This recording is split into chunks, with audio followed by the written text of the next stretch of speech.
everybody. So Gaz Ware from GK Property Training Secrets. What I've got today is I've got one of my very good friends, which is Jo Parker Liddle.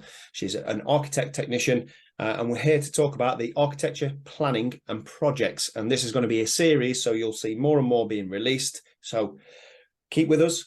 We're going to break it down to basics, and then we're going to keep going forward, and we're going to then break it down into various different projects. So if you've got a project going on, if you're considering a project, stand by.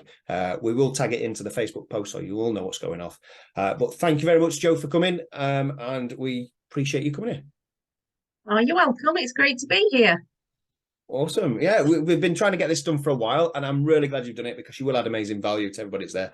I've got a list of questions which are here. I've designed these questions with Jo to make sure that we're going to give you the best values possible. And what we're going to do is we're going to talk or define the differences between architects. So, Jo, what are the differences between architects that you think anybody that's listening would like to hear or like to understand? Yeah, I mean, we all tend to get called the same thing, but there are different types of professional titles. So an architect is somebody that is REBA accredited and they're on the ARB register, so that's the Architects Registration Board. But you will also get architectural technologists at the same level. They are part of SIAT, which is the Chartered Institute of Architectural Technologists. And then you will get people that are architectural designers that will either be academically qualified or don't have like a professional accreditation somewhere. But yeah, basically, traditionally, architects used to do more conceptual design. Technologists were more construction detail related. But you will find people in both sides that can do a bit of both. And even sometimes the technologists are more design based and sometimes the architects are more technology based. But yeah, we can pretty much all do the same sort of thing. Well, that's good. That's good to know, because I do know there are various different ways to try and find architects. And having spoke to you in the past, you've given me some really good steers, and I'd like to push them steers on of how to keep safe when trying to find the correct architect for the correct type of project that you've got. So that being said, I mean, we touched on it anyway. If I was going to go out there and find an architect for a project, how would I go out and know that that architect is an architect, but also is fit for purpose? Well, the first thing you can do is look on the professional accreditation website, because if somebody is accredited, they will be on the list. So either in the ARB register, you'll find a list of chartered architects. In the SIAT register, you'll find a list of people that are technologists or chartered or, associate members, as I was at one point. But one of the other things you want to look for is to make sure they've got the right indemnity insurance, and also to check references with people that have worked with them before. That's pretty important. But indemnity insurance, yeah, you need to check that for sure. Awesome. Yeah, that's really good advice, and definitely something that I've done. So in the past, when I've been looking for an architect, yes, I've fallen foul a couple of times, but what I need to do is just make sure that I'm safe. And the guides that you've given me is keeping me safe, because in a nutshell, and this is for everyone listening, to break it down in simple terms for especially what I need to hear, is you need to find an architect that is an architect for you. So if you're just doing a wraparound extension, go and find an architect that does a wraparound extension and look at the references for that. If you're doing something more complex, which could be a commercial conversion, could be land, could be anything similar to that, make sure you get the correct architect with the competence, expertise, skill, and the ones that have done this in the past. Make sure you go and find those, and make sure you chat to them. Make sure you get the lingo. If anything, go to Jo anyway. But at least you know where to go and what to do, and keep yourself safe. Well, thanks for that, Jo. As we go on, we're going to get more and more complex with the things that we're chatting about. So the next question is, there's a different language and different speak for architects and the way that you find things, but there's also differences between planning, building regs. So I want this to be probably quite a long answer, if that's okay. And I will give prompts if we going off these to bring us back in. But let's talk about architects and what they can do, and the expertise that they can pull on, and the connections to the other professionals that help get a job across the line. Absolutely. I mean, most architects or technologists will have a really good knowledge of planning and planning law.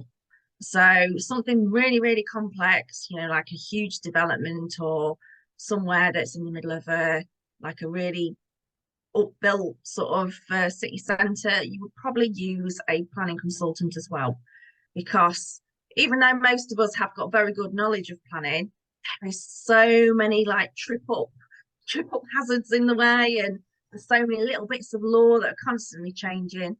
And also with planning, sometimes it's a bit of a negotiation.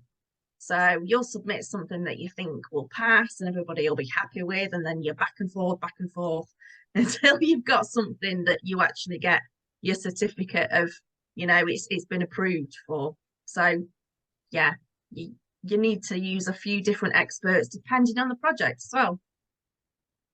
Yeah, exactly. Keep you safe. And I can imagine it's like herding cats at times, especially as you know that something's going to change, you know that something's there. So you do need a decent architect to talk you through this thing, because sometimes things don't go to plan, and sometimes the councils change, and sometimes the plans change. We talked about earlier planning. So let's just touch about, go a bit deeper into planning. What is planning? And let's talk to people that are just getting into property as well as those that are already in property. So what is planning? Yeah, planning is permission from your local authority to build or do some kind of development work. Now, we did touch a little bit about different types of planning earlier, and this is where you would need somebody with that professional knowledge to give you a bit of guidance. Some kind of small home bits and bobs of work for, like an extension or something could come under what's called permitted development. Now, even if something comes under permitted development, you definitely want to make sure, number one, that it is permitted development, because I've had people think it is in the past and it hasn't been. But number two, you can apply for a certificate of lawful development from the council. So you know that that is permitted development and everything's going to be fine for future sales, or, you're not going to get fined or anything that you weren't expecting. So, yeah. That's great advice. That's really good. And you do have different types of planning as well. So you can do outline planning and then go for full planning and so on. Do you want to touch on that a little bit? Just broadly touch on that so people know that there's a process in place that you need to do. Yeah, absolutely. I mean, I tend to use outline planning for like a land development or something similar to that, just to test the water, really. I mean, you get outline planning for a new build development, for instance, you can't plough ahead and start building it, but you know that you're able to do a development there, and then you can start with the what they call reserved matters. So more often than not, an outline development will just be a site plan with a load of squares on it. This is how many houses you can fit in. Here's how the roads are going to work. Here's your parking. But when you go into more detail, then you'll go into, what materials are going to be used, how all the drainage is going to work. I mean, there's a minefield. I won't go into too much detail because there's hundreds of different reports that you might potentially need for that. But yeah, outline is just to kind of test the water, see if it's good enough to proceed, basically, and that's what I tend to use it for. With other kind of developments, say for instance, you're converting a commercial building, sometimes you would need a change of use planning. It really does depend on the building and the area. So change of use, that's pretty easy to do. You wouldn't know that off the top of your head. You'd need to speak to somebody who understands and can do a bit of digging for you. Full planning, that covers a variety of aspects, really. But a lot of houses can also just do a householder planning application. So you're doing an extension or a loft conversion, and that's much cheaper. So there's a lot of different options, really. So it's about looking at the project, talking to somebody who knows, and then putting the right application in. Exactly that. And let's go back on something that you said. So we were talking about putting in change of use planning, and you said it depends on the area. Just to elaborate on that to anybody who didn't know, that's down to the local authority. The local authority do differ depending on where you're at. So some will recognise a certain dwelling type as another dwelling type because they want to keep it as a C3. An example being, I know of areas where you go to change it into serviced accommodation, so changing it from C3, and they say, we will just acknowledge it as serviced accommodation, but we're going to keep it as a C3 for now. That's just an example. I don't know if you've heard of any more, Jo. Have you heard any more similar to that? Yeah, recently I did a change of use for HMO. So it was a 3-bed C3 dwelling house, which is basically a house. And we changed it to a 6-bed sui generis HMO. So that was a simple change of use. But like you mentioned a minute ago, every local authority is different. Some won't allow that. If you're in a Article 4 conservation area, for instance, it's not going to be straightforward. Might not be allowed full stop. But also some local authorities won't let you have more than so many HMOs in an area. So these are other things that you need to check before you put the application in or purchase a property for that purpose. Yeah, exactly. And one of the HMOs I looked at, so I was looking at converting a house to a HMO. In the end, it ended up a flip. But with that one, it was no more than 10% on a road and no more than 3 in a row. Now, the road I lived on was massive. So they did say there was caveats. So that was a general rule. So please make sure that if there's a general rule, go in and just still ask the question, because there could have been 4 or 5 in a row. It just so turned out that there was more in a row where I was looking at. So I just ended up doing the flip and turned it around. But this was in the very early days of Article 4 coming in to restrict the permitted development. So it's very interesting. Sticking on the same theme, if we're going to try and identify right now a house or a development opportunity, there are ways to find out information from each council. So do you want to talk about how you could find information and what information you can find? Because you can't always find the planning, depending. We just chatted about various different types of planning. They don't all become open source. Yeah, I mean, usually when I am doing what's called a feasibility on a project to see if it's viable for that kind of development, the first thing that I will do is look at the local plan and see what the development area is for, that particular town, district location. And then I'll check to see if there's any kind of local planning policies that might restrict or cause, what's the right word, create some little bits of hurdles to jump over. Every local authority often has different, what am I thinking of? Gone off on a tangent there. Just ways of doing things, isn't it? They find different ways, don't they? And yeah, so for instance, different councils will often require different amounts of parking. They'll have different space standards even. What I've found locally, one of the local councils had much higher space standards than what is the national space standard. So it's just little bits and bobs like that you really need to do some in-depth researching. But there is also, most councils will do like a pre-application service. Some are better than others. Some charge, some don't. But yeah, just to kind of do a little bit of questioning, would this be acceptable? What kind of things do I need to look at in more detail?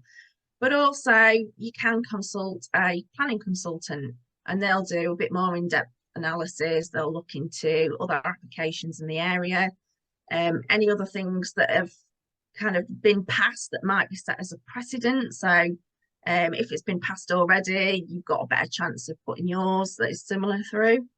So there's a lot of things that can be looked at and a lot of things that it's worth asking somebody who would know what to look for, basically. Exactly. The who, not the how. Yes, it's good to have an appreciation of this, and that's why we're doing it. But in a nutshell, you need to go to see a professional. You need to get out there. You need to find out who's doing it, but also make sure that they are competent and they are registered, as we mentioned earlier. Going on the theme still of planning portals. Yeah. What can I see? So we talked about different types of planning. What can I see on the planning portal? Now, when you go into the planning portal, you can register yourself if you want to. I do have some clients who are quite happy to put their own application in. But then I have a lot of clients that start it and realise they have no idea what they're looking at. They don't understand half the questions and then they just get me to do it for them. But basically, you can start your application on there. You can look at lots of information. There's loads of guides on there about what is permitted development, different types of planning applications. And yeah, I mean, if you want to go and explore your options, it's a good place to start.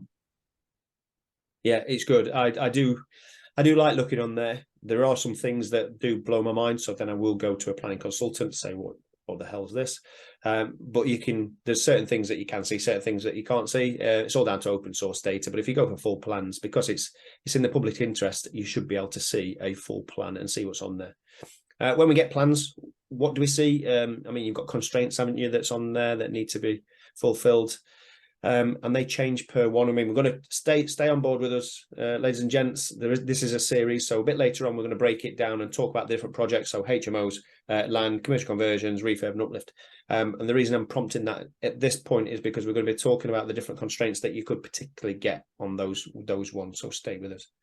Right, we're going to jump a little bit now. We're going to talk about planning department and building regs and planning regulations. Let's talk about the differences. Okay. The one thing that people should know, and this does happen to me a lot, is that planning departments and building control, even though they are in the same council, are not really related. They don't talk to each other, and one doesn't affect the other necessarily. So more often than not, some project that will pass at planning will not pass at building regs and vice versa. So you really, really do need to make sure that somebody who is working on your project knows how to do both. Yeah, exactly. And I've seen some horror stories where somebody's done a large development, all passed, planning, building regs have come to do sign off, and the pitch of the roof was wrong. It cost tens of thousands of pounds, just down to the pitch of the roof. But it'd been signed off in planning, and they didn't know, and they didn't have the right team in place. So yeah, it's vitally important. And then that brings it on to, I mean, we were chatting earlier about builders as well. I mean, some builders are good, some are bad, but what advice would you give without going into, I mean, we're not throwing mud at builders. Builders are there, they are really good, but there are expertise, shall we say, that sometimes there's a crossover where there shouldn't be a crossover. Yeah, don't ask your builder for planning advice. One of my clients learned this the hard way. She had an extension built, double story, wouldn't have passed planning. Planning found out, they got made to take it down. Builder had said, oh yeah, that'll be fine. I've done loads like this. Don't ask your builder for planning advice. And it can be similar when you're looking at building regs details, for instance. I mean, we have to do like 40 hours a year of like continual professional development to make sure that we are up to date with the latest regs, to make sure that anything new and that's changed, we are aware of it, and also how to implement those changes into your projects. And some builders, go ahead with putting in like an installation that they've used before, that was fine before, got passed. And for instance, I mean, last year, all the regs changed with insulation, and now they're not passing. The EPC ratings are not high enough, and it's causing a lot of problems. So don't necessarily expect your builder to know how to build your structure to the latest regs. It needs to be planned in advance. So we do what is called a building regs construction detail drawing before any project. And what's typical in insulation, exactly what roof joists you're going to use, how many brick courses you're going to use, every single tiny bit of detail we can think of that's going to make sure, number one, that it's passed by building control, and number two, that it's priced in the best detail and that it goes smoothly on site. So, for instance, I've had a couple of people get the planning drawings, just go and talk to a builder. Can you build this? Yeah, great. No detail. I've gone to have a look at it on site. The joists are wrong. They're the wrong size. Wow. It's cost them loads more money. Just all sorts of bits and bobs like that. Or building inspectors turned up to do the site notice and it's all wrong. They've had to take it apart. That's the bit what I've heard. That's the bit what I hear quite often, actually, that you get building regulation inspectors come out and they'll come and have a look and say this isn't fit for purpose. And it's sometimes simple things like that's not a fire door that's going from the kitchen on an extension. The pitch of the roof, the windows aren't correct. So that's another big one is sometimes the egress of getting out of a house when there's a fire. You need a certain type of window. So some things, you don't know what you don't know. And that's why I would come to Jo when I don't know what I don't know, which is it rhymes. There we are. Yeah, I mean, I was trying to tell a client about the good thing about having proper detailed construction drawings is you can actually have builder control check the plans before you even start on site. You know it's going to be right before you even start. So it's absolutely worth doing properly. Yeah, exactly. So to summarize quickly, I mean, we've learned what an architect is and the different types of architects. We've learned what they can do and how to find them. We've gone over and tried to understand the other professions that are needed. But in a nutshell, if I was to summarize this up, it's about getting the right professions in at the right time to save you money, save you time. Because if you've got a job that's going off, you need to make sure that, one, you're going to build it to the correct standard, but the current standard, which changes. Yes, your builders are there and the builders are good and they might be able to advise, but what they should be advising is, I've used this before, but please chat to an architect or planning consultant or building regulations or whoever you're going to chat to.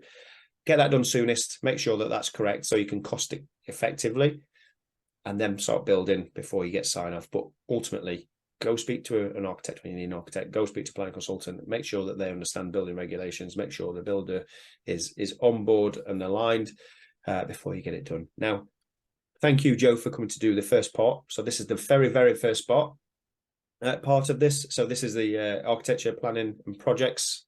What we're doing is we're building a series and we're going to then drop this on so it doesn't overwhelm you over the next couple of days. They will be remaining on the site and they'll also be on YouTube. So make sure you look out there. Thank you very much, Jo, for this first one in the series. And look forward to getting on to the second one. Brilliant. You're absolutely welcome. And I hope that it helps a lot of people from going down some dodgy routes. Yeah, 100%, 100%. And that being said, we don't promote selling on our site, but if you want to contact Jo. We'll make sure, yes, you're going to be able to contact her because she was tagged into the post, but in the comments, if you want to contact, just write anything in the comments if you've got any further questions, because what we aim to do is bring the professionals to you to make sure that you are safe and make sure that your builds are efficient, on time, and not going to cost you money or your life or anything else. So thanks very much, Jo. You're welcome.